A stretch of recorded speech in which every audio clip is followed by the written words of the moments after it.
In this video, I'm going to teach you how to connect mini keyboard to phone. It's a very easy process, so make sure to follow along. If you have a mini keyboard similar to this one, you can easily set up and use it in conjunction with your phone.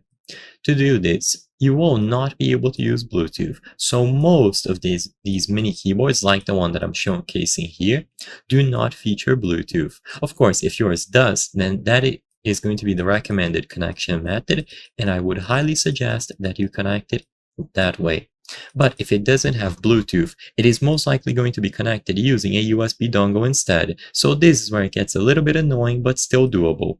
Look at the back for the cover where you can find the keyboard connection dongle. And as you can see, this is a standard sized USB, often referred to as USB-A. Because of this, you cannot plug it directly into your phone, because your phone will most likely use USB-C. So what you have to do is purchase an adapter. There are plenty of these super tiny mini adapters.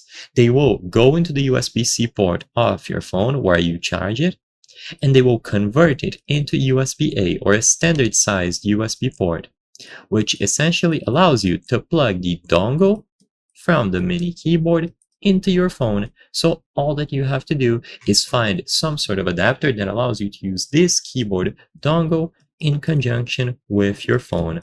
Once you have it connected, it is simple. Now power on the keyboard. This will be done by switching the power switch into the on position.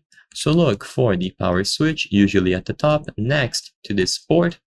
And then once you switch it into the on position, you will be good to go. It is going to power itself on and connect to the dongle automatically. So I hope I was able to help you.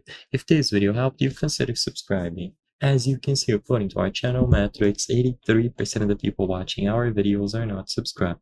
By subscribing, you can help us make higher quality videos. Thank you for watching, and I'll see you on the next one.